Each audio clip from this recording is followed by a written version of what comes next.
کہ مجاز ہے یہ طریقے. جیسے آپ نے کہا اللہ بھلا کرے ڈاکٹر کا، اس نے میرے بیٹے کی جان بچا لی، کہتے ہیں کہ نہیں؟ اللہ اس سرجن کا بھلا کرے، اس نے میرے بچے کو زندگی دے دی، کہتے ہیں کہ نہیں؟ تو زندگی کون دیتا ہے؟ تو کیا یہ جملہ بول کے آپ شرک کر رہے ہیں، کافر ہو گئے؟ تو پھر تو ہر روز آپ کافر ہوتے پھرتے ہیں. نہیں، یہ باتیں درست نہیں ہیں. بعض کم علم مولویوں نے جو بنا دی، اس کو طریقے مجاز کہتے ہیں. طریقے مجاز کہتے ہیں کہ آپ کا یہ عقیدہ نہیں ہے کہ ڈاکٹر نے موت کو زندگی سے بدل دیا یا ڈاکٹر زندگی کا مالک اور دینے والا ہے. عقیدہ ہے ہی نہیں، مگر جملہ بول رہے ہیں. اور جملے کا مطلب یہ اللہ بھلا کرے، زندگی بچائی اللہ نے، مگر ڈاکٹر اس کا سبب بن گیا. زندگی اللہ نے دی مگر سرجن اس کا سبب بن گیا.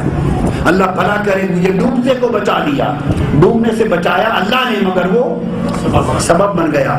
تو جب جو سبب بنتا ہے، طریقے مجاز یہ ہے کہ سبب کا نام لے لیتے ہیں، سبب کا نام لے لیتے ہیں. اس لیے جب آپ اولیاء اللہ کے لیے کہتے ہیں کہ غوث پاک نے مجھ پہ یہ کرم کر دیا، خواجہ اجمیر نے یہ کرم کر دیا، فلاں ولی اللہ نے مجھ پہ یہ توجہ کر دی، تو اس کا یہ ہرگز شرک نہیں ہوتا. یہ حضرت عیسیٰ کی، جبرائیل کی، قرآن کی، حدیث کی سنت ہے. یہ جائز ہے کہنا. عقیدہ یہ نہیں ہوتا کہ غوث پاک اس کے مالک و قادر ہے، یہ خواجہ اجمیر اور داتا گنج بخش اس کے قادر و مالک ہیں. اگر قادر اور مالک کے مطلق ہونے کا عقیدہ ہوا، یہ شرک ہے اور یہ مسلمان نہیں رکھ سکتا. جب آپ ان کی طرف منسوب کرتے ہیں، انہوں نے بیڑا ترا دیا، مردے جلا دیے. حضور سیدنا غوث الاعظم رضی اللہ تعالیٰ عنہ کی نسبت کثرت کے ساتھ، تواتر کے ساتھ ثابت ہے مردوں کو زندہ کرنا. وہ کہتے قم باذن اللہ، اللہ کے حکم سے کھڑے ہو جاؤ، مردے زندہ ہو جاتے. میں نے آپ کو علامہ ابن تیمیہ کے ریفرنس دے دیے اور کتابوں میں ہے. سو یہ جب اس طرح کی چیز منسوب کرتے ہیں اور آپ ان سے رہنمائی لیتے ہیں اور استمداد کرتے ہیں، اس کا مطلب بطریق مجاز ہوتا ہے. عقیدہ یہی ہوتا ہے کہ اصل مالک و قادر اللہ ہے اور اللہ نے انہیں ذریعہ بنایا، سبب بنایا، وسیلہ بنایا. جیسے آپ کے پیدا ہونے کا وسیلہ آپ کا باپ بنا آپ کی ماں کے لیے، اور باپ کے لیے ماں بنی. تو یہ ساری کائنات وسیلوں کی کائنات ہے.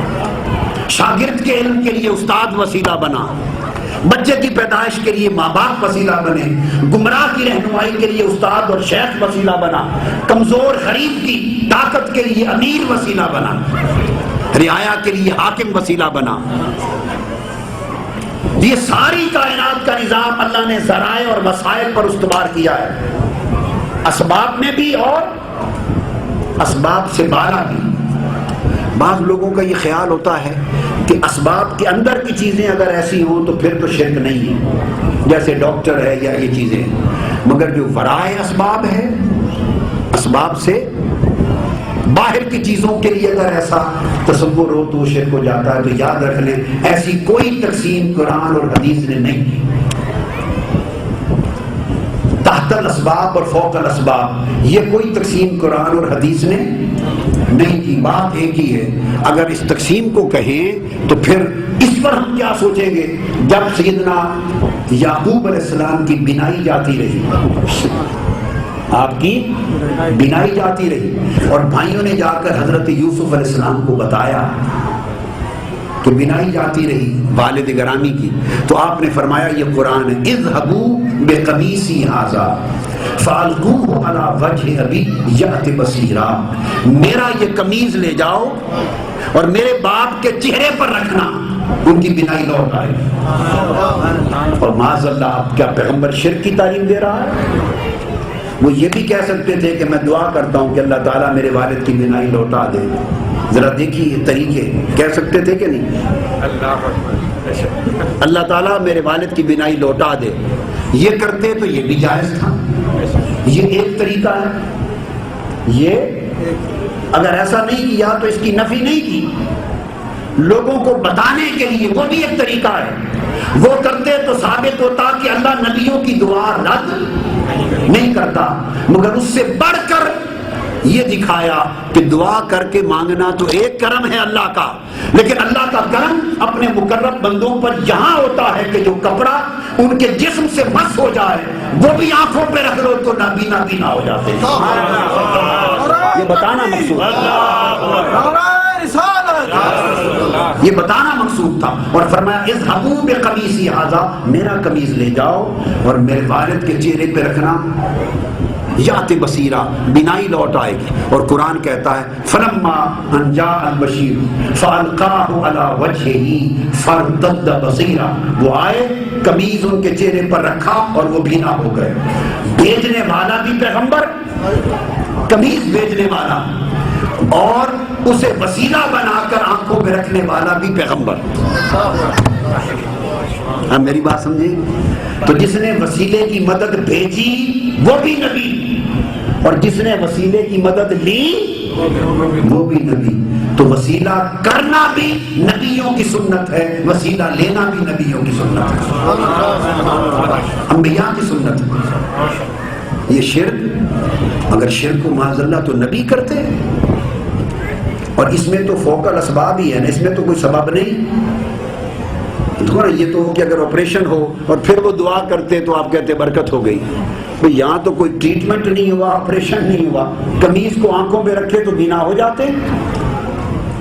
اگر قمیض آنکھوں پہ رکھنے سے بینائی آ جائے تو یہ فوق الاسباب ہے، تو پتہ چلا کہ فوق الاسباب میں بھی یہ جائز ہے اور تحت الاسباب میں بھی جائز ہے۔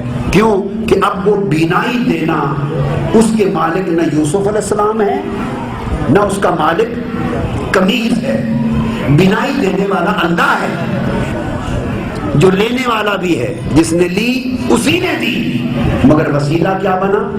یوسف علیہ السلام کا قمیض۔ تو پتہ چلا کہ اس طرح توسل اور وسیلہ کرنا بھی سنت ہے، توسل اور وسیلہ کرنا بھی بولیے سنت ہے۔ اس سے آگے چلیے، حضرت مریم، یہ تو نبی تھے نا، جن کا وسیلہ ہوا، جن کے قمیض کا، وہ نبی۔ حضرت مریم تو نبی نہیں، وہ ولی ہیں۔ حضرت مریم کیا ہیں؟ ولیہ ہیں، اور ان کی پرورش اور کفالت اور تربیت فرماتے تھے سیدنا زکریا علیہ السلام۔ انہوں نے اپنی پرورش اور کفالت میں رکھا ہوا تھا حضرت مریم کی۔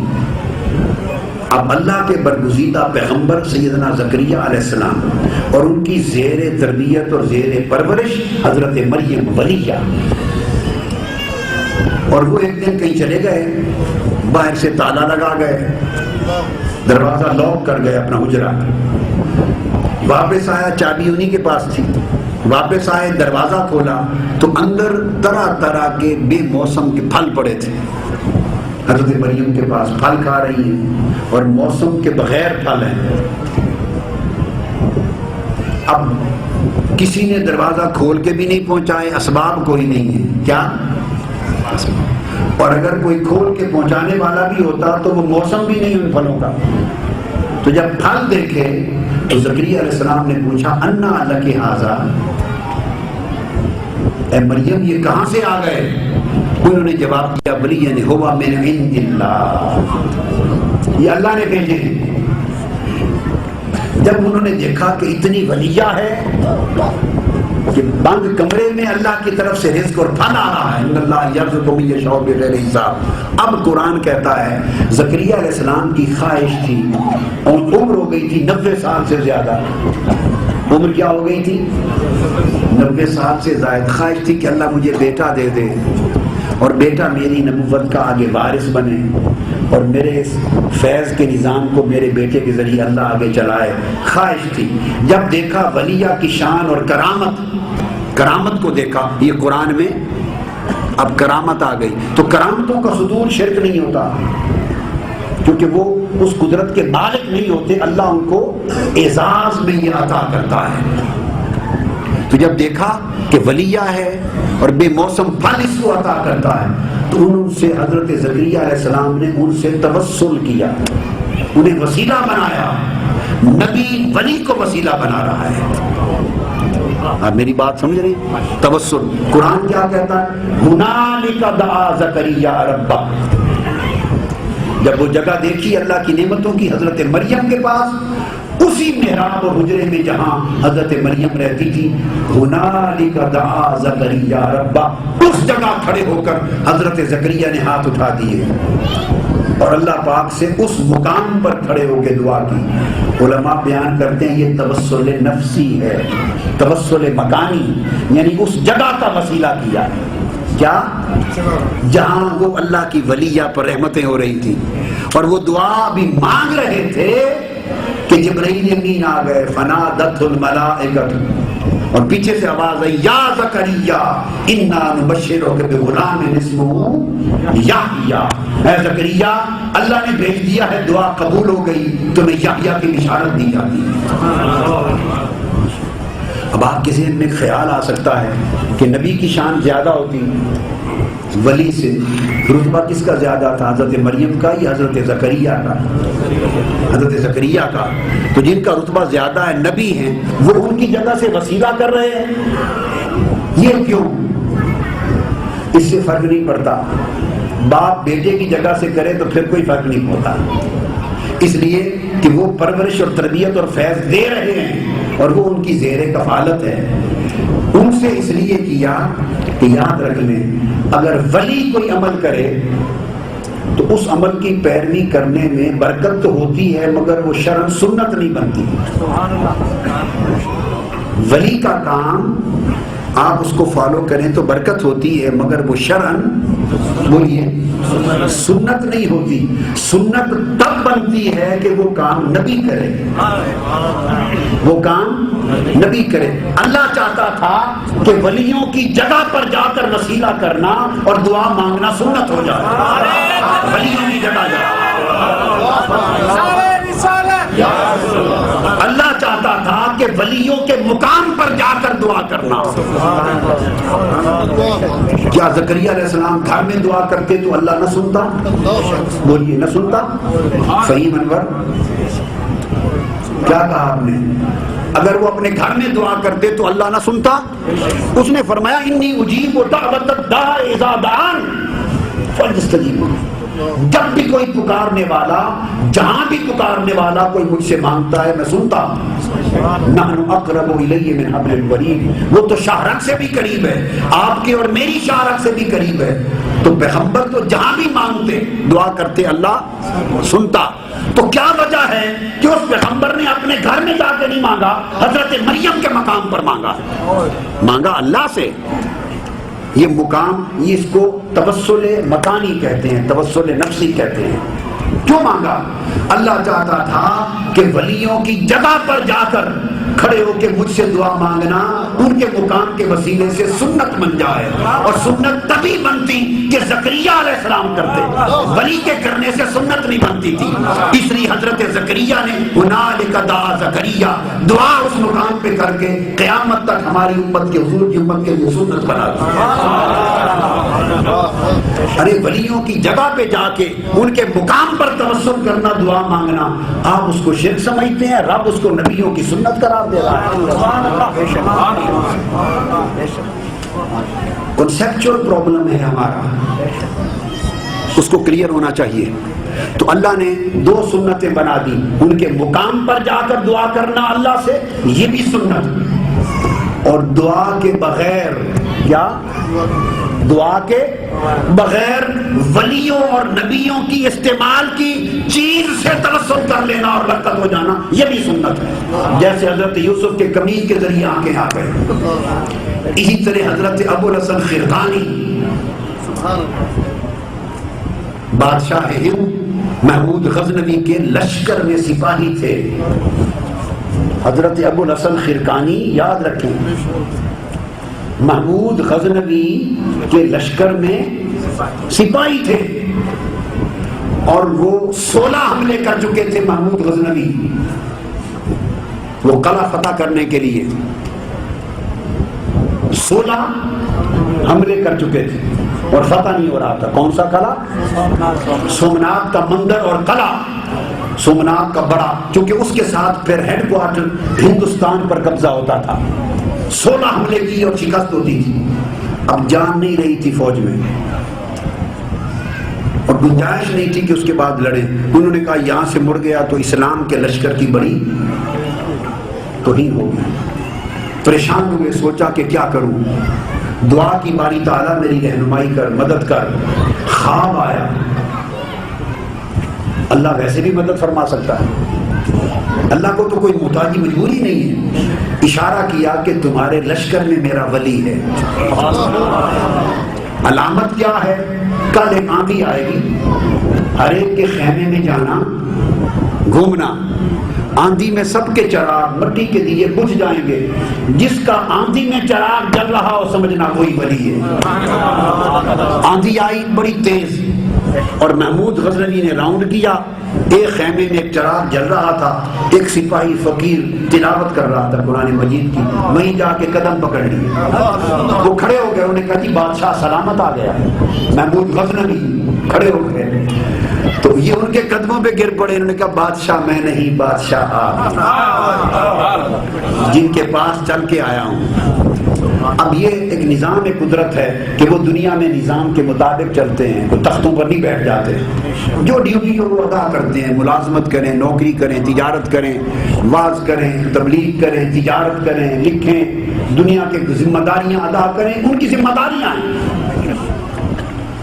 تو قدم پکڑ لیے، آپ مہربانی کر دیں، مہربانی کر دیں، اسلام کی عزت کا سوال ہے اور فوج اس سے زیادہ اس میں سخت نہیں کہ حملہ کرے، آخری حملہ کر سکتا ہوں۔ حضرت ابوالحسن خرقانی نے یوسف علیہ السلام کی سنت پر اپنا قمیض دے دیا اور کہا محمود غزنوی جا اس قمیض کو لے جا اور جو مانگنا ہے اس کے وسیلے سے اللہ سے مانگ لینا۔ اپنا قمیض دے دیا۔ محمود غزنوی آ کے اللہ کے حضور سجدے میں گر گیا، قمیض رکھ کر کہا کہ باری تعالیٰ اس ولی کے قمیض کے صدقے سومنات کی فتح عطا کر دے۔ صبح لشکر کو اعلان کیا کہ آخری حملہ کریں گے، یا آر یا پار، آخری۔ سپاہی تیار ہوئے، حملہ کیا، پہلے حملے سے قلعہ فتح ہو گئے تھے۔ اس قلعے اب 16 حملے میں محمود غزنوی ناکام رہا اور آخری حملہ ولی کے قمیض کے صدقے میں کامیاب ہو گیا۔ تو یہ چیزیں شرک نہیں ہوتی، یہ ہزاروں لاکھوں طرق سے ثابت اور قرآن سے ثابت اور حدیث پاک سینکڑوں حدیث ایسے آثار کی برکتوں سے بھری پڑی ہوئی۔ تو جب فتح ہو گیا تو شکریہ ادا کرنے ابوالحسن خرقانی کے پاس آئے، قمیض لوٹایا، شکریہ ادا کیا تو انہوں نے فرمایا محمود غزنوی ہمارے قمیض کو ارزاں فروختی، ارزاں فروختی، ہمارے قمیض کو سستا بیچ دیا تو نے، صرف ایک سومنات کا کی کلا وہ رب سے مانگا میرے قمیض کے صدقے، خدا کی عزت کی قسم آج اگر اس کے صدقے سارا ہندوستان مانگتا تو سارا ہند بتا ہوگا، تو نے سستا بیچ دیا، ایک پرابلم تھا بس اسی پر بیچ دیا تھا۔ اب بات تو سمجھے ہیں نا؟ تو یہ سنت ہے اور قرآن مجید میں ہے، تابوت سکینہ کا ذکر آیا ہے قرآن مجید سورہ بقرہ میں کہ حضرت موسیٰ علیہ السلام، حضرت داؤد علیہ السلام، حضرت سلیمان علیہ السلام اور انبیاء کے جوتے جوڑے، ان کے کپڑے، ان کے عصا، ملائکہ ایک صندوق میں تھے، یہ سارے جوتے جوڑے کپڑے عصا انبیاء کے، ان کو سر پہ رکھ کر لشکر کے آگے آگے چلتے تھے۔ قرآن مجید میں آیا ہے ان نبیوں کے جوڑوں اور ان کے عصا اور ان کے کپڑوں کے صدقے اللہ ان بنی اسرائیل کے لشکروں کو فتح عطا کرتا تھا، اور جب اللہ کی غضب کا وقت آیا وہ تابوت سکینہ ان سے چھین لیا گیا۔ یہ قرآن مجید میں ہے۔ تو میں نے اگر ابوالحسن خرقانی کی بات کی، اوپر قرآن کی سند دے دی۔ مقصد بات کا یہ ہے کہ یہ توسل اب یہ نہیں ہے شرک، اس لیے بات کو سمجھے، میں نے نکتہ بتایا تھا۔